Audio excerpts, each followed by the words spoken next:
it's me. Oh wow, Kitty appeared, and welcome to another episode of Coffee and Anime. Alright, so I missed last week.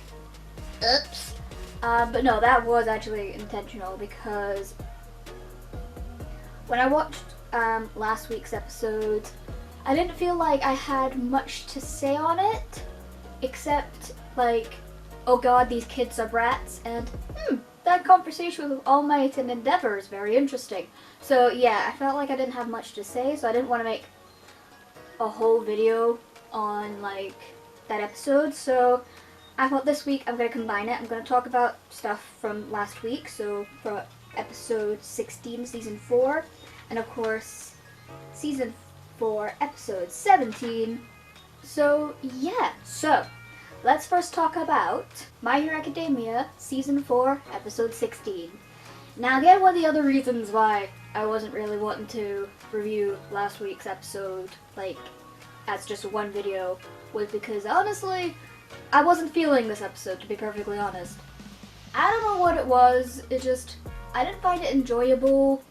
I think like the main parts anyways, like them having to deal with the kids and stuff, it's just kind of irritating because those kids were absolute brats. The episode just kind of starts off with Bakugo and Todoroki obviously getting ready to take the next part of the exam that they need to take so they can get their license. And of course, so they were on this big arena, and basically they split up the group. So basically we had Bakugo, obviously Todoroki, the guy that didn't like Todoroki at first, I can never remember his name, but you know the guy, and obviously Cammy. So yeah, so they had that, and it's just basically these bunch of kids come in and they have to, you know, win them over and show them that they're great heroes and stuff like that. But of course these kids were having none of it because these kids basically thought that they were better than the heroes and they wanted nothing to do with them. Honestly, the whole time is just them trying to deal with the kids, and honestly, I was not, like, all I can really say is wasn't a big fan of that. But I will say the saving grace of this episode was the All Might and Endeavor talk. So basically, obviously while obviously the others are dealing with the kids, All Might and Endeavor are in the stands, just watching them and seeing what they're doing, and they're having a talk. And basically Endeavor is talking to All Might, saying that, you know, he tried to basically, like, he reached number 2 spot hero when he was 20 years old, but he knew fine well that to become the number 1 hero, it's a lot bigger mountain to climb that he could never get to where obviously All Might is. But as we now know, Endeavor is technically now the number 1 hero because of obviously what happened to All Might in the last season. And it also, it's interesting how they say that basically after all that happened with, like, with Endeavor coming number 1 and All Might obviously retiring, that the crime rate has basically gone up by 3%. And I remember them saying in the movie, like in Two Heroes, that Japan's crime rate is like down to 6%. Obviously when All Might's like top hero. Like, I can't remember if they ever mention it anywhere else in the series, what the exact percentages is of the crime rate. They probably did, but I just only remember it from the movie because I recently watched Two Heroes again because it's on Netflix, so I thought, feck it. Yeah, it does make sense that that probably happens because a lot more people would probably be losing more hope, and more criminals feel like they can get away with a lot more stuff than they used to, so obviously there's going to be more people trying to commit crimes than they did because All Might's not there anymore. So yeah, so obviously Endeavor was talking to him about that. And yeah, it is a very interesting talk they were having on what it means to be a hero. Like most people in the fandom, I don't like Endeavor. Never have. And he's not a great human being.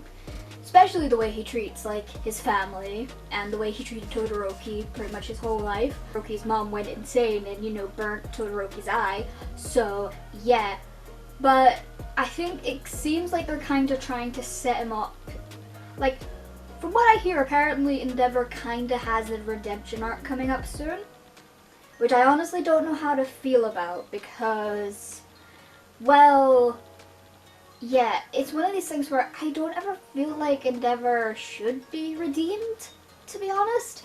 Like, he can maybe see his error of his ways, maybe, but I don't see him, like, him being redeemed seems weird to me, especially all of the stuff that he's done. Like, yeah, like, it's one of these things, like, I could never see Todoroki forgiving his dad. Like, I would be very weirded out if he ever did.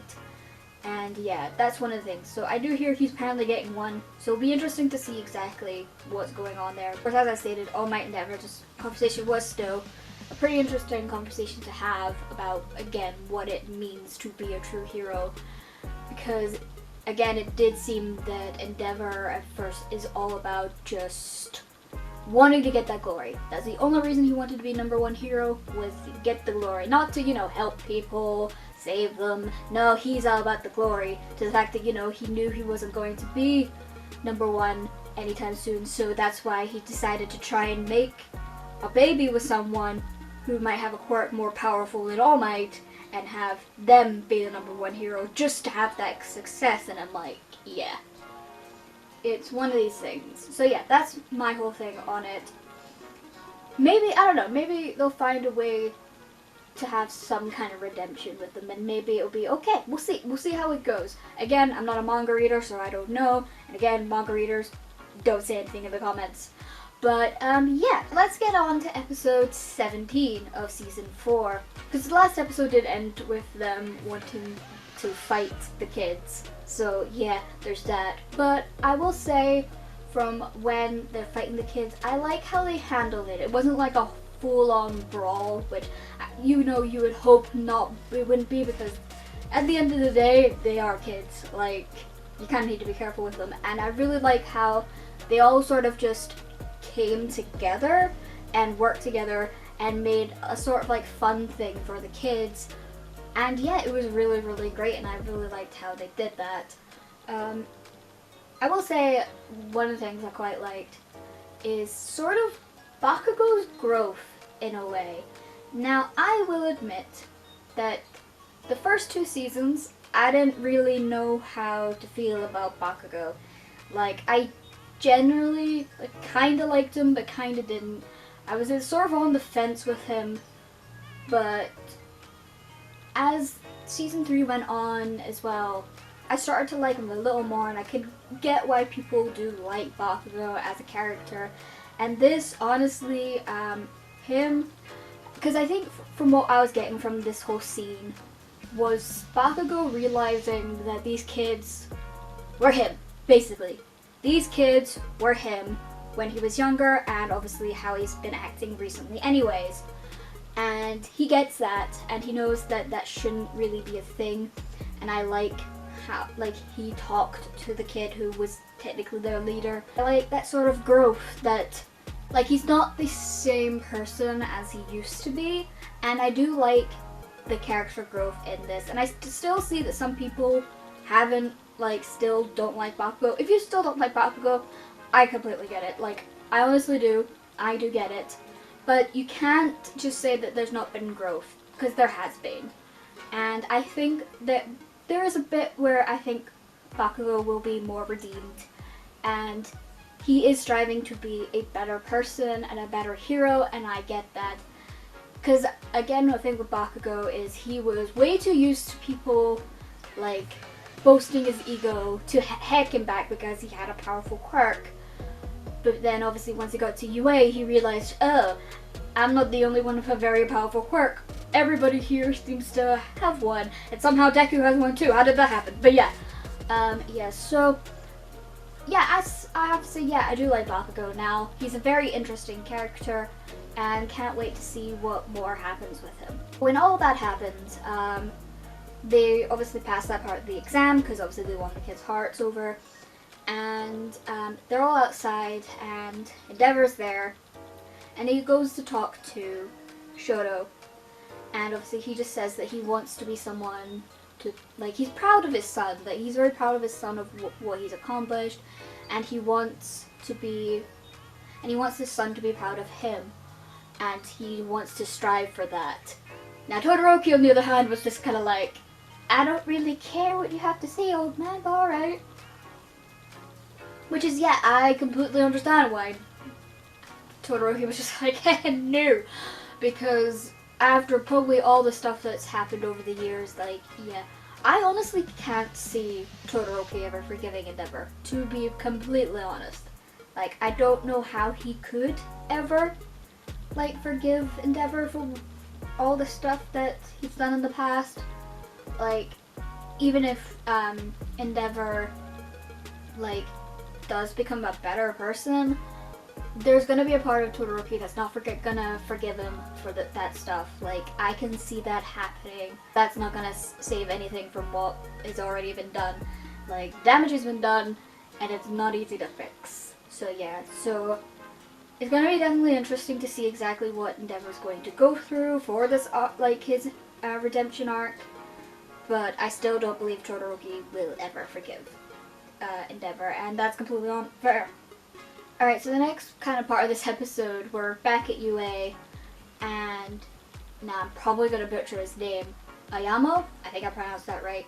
It's just, we don't get to see much of him, so I sometimes forget his name, but he's, like, it was quite funny, to be perfectly honest, how this obviously whole started with this bit, where Ayama's basically kind of stalking Deku in a way, and it's creeping Deku out to feck, and he's trying to feed Deku cheese, which I think is freaking hilarious. And yeah, and then we kind of get this sort of creepy scene where, like, Deku is in his bed trying to sleep, and, like, you see, like, Ayama, like, being at in the balcony kind of watching Deku sleep, and it's like, dude, what are you doing? And then obviously he disappears, but Deku gets that feeling going, oh dear god, someone was watching me sleep, and I think it was Ayamo, and he went onto his balcony, and there was cheese written out with the phrase, I know, and of course Deku's like, wait, what? So obviously he's freaking out. Like, my instinct when I saw him say that he knows, like, he somehow knows about One for All, and honestly it was hilarious, but again, it wouldn't have made sense if he somehow knew, because we already have Bakugo that already knows, so having somebody else know would be strange, especially a character that's usually more in the background. Although I guess it could be interesting. But anyways, but when he finally gets sort of alone with Deku, and Deku again freaks out because he realizes that they're alone and stuff, but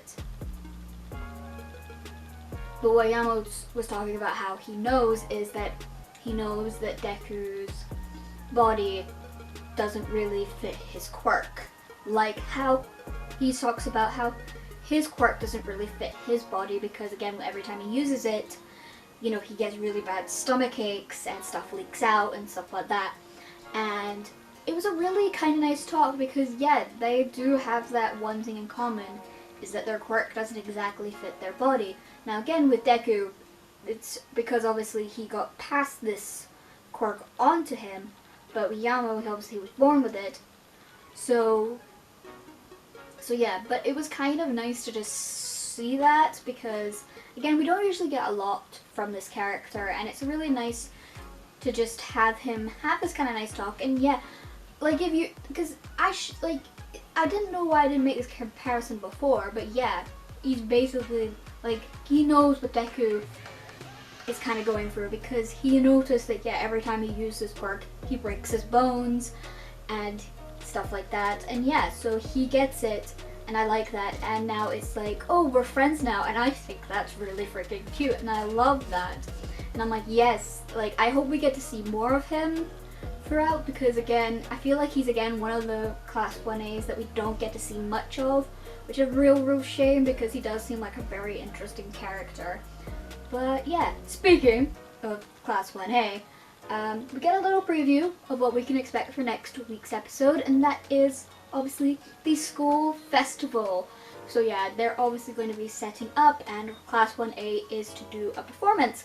And they talk, and they seem that they're talking to Jiro, which obviously we've seen the opening. Jiro looks like she's working on something that has something to do with music, so it looks like we might be getting a bit of like a band thing going on, which again would be really freaking cool. And again, as I said in the episode where I talk about when we first see the opening, is that yeah, I was hoping that we were going to see more of Jiro, and it looks like that we definitely are, which again, I'm glad. It does seem like this could be the season where a lot of the 1A classmates that don't get to shine that often seems to be shining in this arc, which again, I love. Yes, give me this more.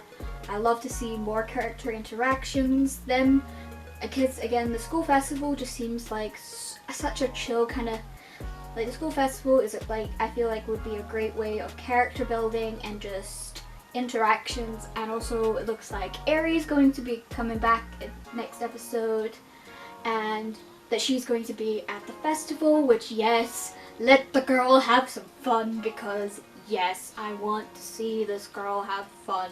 Honestly, can't wait for next week's episode. I probably will have a lot more to say next week, so there will be a video. But yeah, so that is my thoughts on both of those episodes. Now, I probably should give a bit of a rating, I guess, because I've never really done, I keep forgetting to do ratings for these episodes. So obviously episode 16, I'd give it a 3 out of 5. Again, was not the greatest episode, but the All Might and Endeavor talk kind of saved it, so it gets a 3 out of 5.